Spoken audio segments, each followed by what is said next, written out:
Well, you've got to live here now, whether you like it or not. I'm afraid you're stuck. Only temporarily. I'll leave as soon as I can repair my spaceship, and no one will be the wiser but you. No. You're not leaving until I get a story on this and the pictures. I'm going to get the Pulitzer Prize for this. I'm sorry, but you're not going to be able to write that story. But I've got to write it. I'm a newspaper man. You wouldn't be for long. Nobody would believe you. Pick up the phone. Call your editor. Tell him you found a real live Martian. Go ahead. But it's the truth. No. They wouldn't believe you.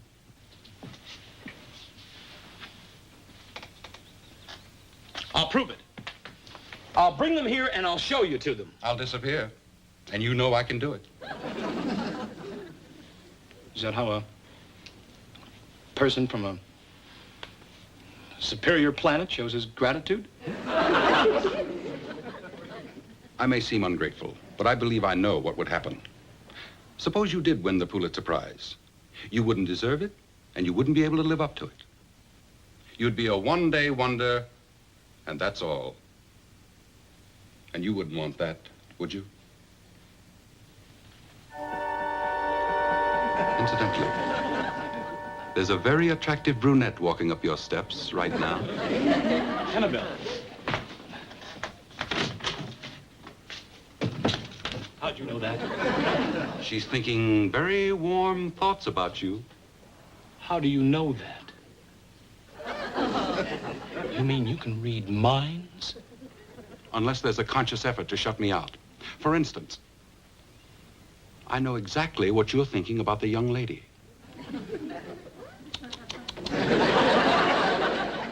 Oops. You shut me right out. That was personal. After all, I'm only human. But just remember, I'm more than human. Now, answer the door. If there's anything I hate, it's a smart alecky Martian.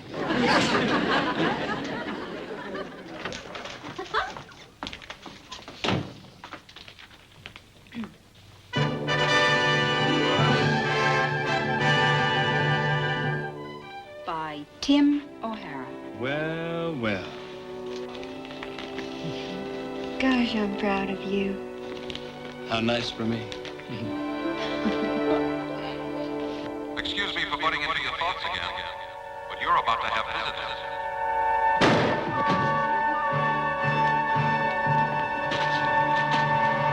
Hey, what is this?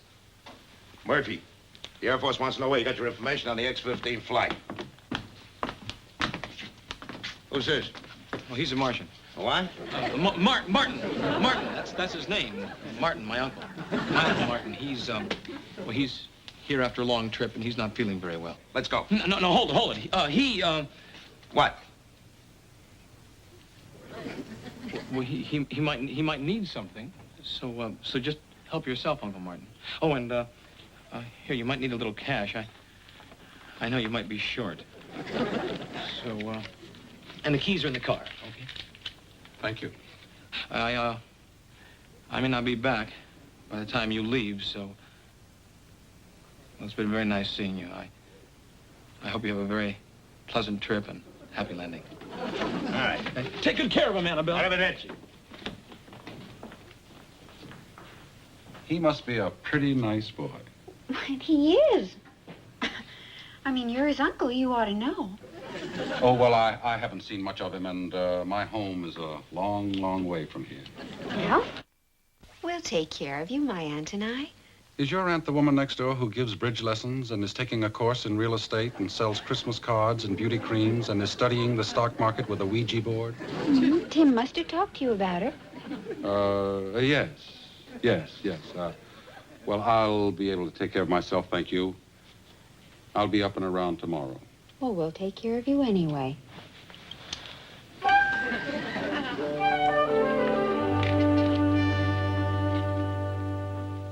I said no interruptions until I call you back. I don't care who it is, nobody at all. Now, O'Hara, this is your last chance. Now, I don't care anything about this flying saucer jazz. It crops up every year at the beginning of the hay fever season. But you are not getting out of here until I find out which one of my men is passing out information to the 5th decimal place. I refuse to reveal my sources of news. Why, you... Colonel, I've got to admit that I admire this young man's principles. What? And with your permission, I'd like to do something for him. For starters, I'd like to throw him in jail. I'll be very happy to look after him personally. Good. I'll drop by and see him. Every month or so. Well, let me call my attorney, please. Here you are, O'Hara. A lovely 3-course lunch. 3-course lunch, it looks like hamburger. Oh, no. You got hamburger, coffee, and sugar.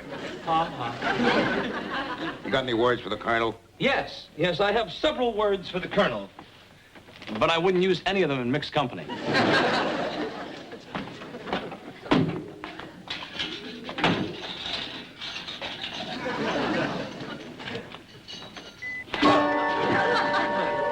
Murphy stole your pickle. How'd you get in here? I arrived with a lunch. I realize you don't have visiting hours, but I wanted to thank you personally for your kindness. Oh, that's all right. You're in a lot of trouble because of me, aren't you? Well, I'll live through it. Why'd you let yourself in for it? I guess I'm a little stupid sometimes. Anyway, you're the nicest Martian I ever met. Thank you. And thank you for these clothes. Now, how are we going to get you out of here? Let me think. Suppose we tell them that you picked up their control center on your car radio. No, that's impossible. My radio wouldn't pick up their frequency. Blame it on sunspots, freak reception, an ionization shift in the upper atmosphere. That's your story, and stick to it. I'll try, but... Excuse me a moment. Murphy's coming back. Eat your lunch.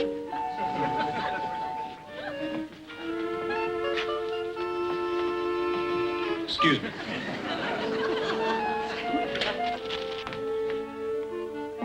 Who are you talking to in there? One of my favorite people. Myself. I heard 2 different voices. Well, sure, one voice would be monotonous, and besides, I couldn't tell which of me was saying what to whom. Wow. The voice I heard didn't sound anything like yours. Why should it? Charlie McCarthy doesn't sound anything like Edgar Bergen. Hey, you're a ventriloquist, aren't you? I'm practicing throwing my voice while I'm eating. Hey, you know something? You're very good. Well, thank you. I thank you, too. We both thank you. Both at once. Fantastic. Yes. Well, that's enough for now. You don't want to spend too much time with the prisoner. Now, here you go. And next time, don't steal my pickle. What makes you think I'd do a thing like that? Your face, it's got pickle stealer written all over it. If you've got anything to say to the Colonel, you let me know. Yes, I may do that. Goodbye, Tim. See you later. Station.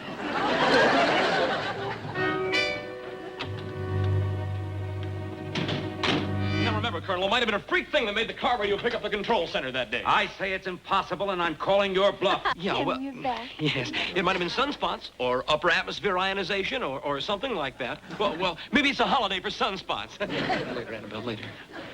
If it doesn't work... Back you go. Right. Well, if it doesn't work, be reasonable, Colonel. Quiet. Hello, Edwards. Hello, Edwards. Are you still receiving me? Like a bell. We're ready for the launch. Event A will be a test of the... Great. Yeah, how about that? There'll be no more of that, Colonel. Hey, that's my radio. Keep your hands off that. You've got some gadget in here that's bringing in our frequencies, and the laboratory's gonna find it. Colonel, maybe we ought to keep him on ice until we get the lab report, huh? That won't be necessary. We know where to find him. But if there is any unauthorized equipment of any kind in this, you are going to get free room and board in a federal prison. And don't you forget it. Are you all right, Colonel? Yes, yes.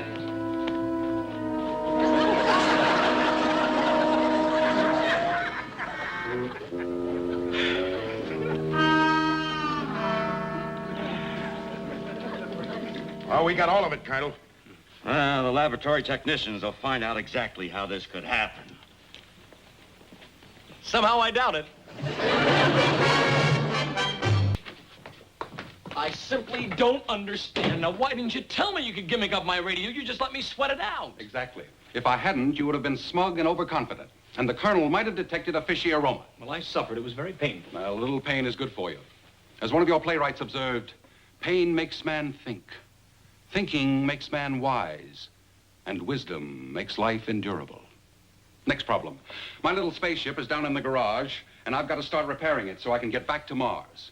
We need a number of very scarce items, most of which haven't been invented yet. Well, that sounds pretty expensive. What are you going to use for money?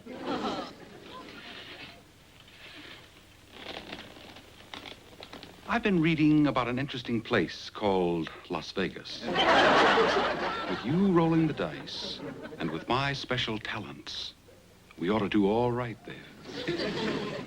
No. I've been in nothing but trouble since I met you. And I imagine that will continue. But it won't be dull. And a friend who can read minds can be of enormous help to a young reporter. I can get you a lot of information straight from the horse's head. Now, what do you say?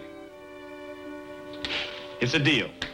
Welcome to the O'Hara family. Thank you, my boy.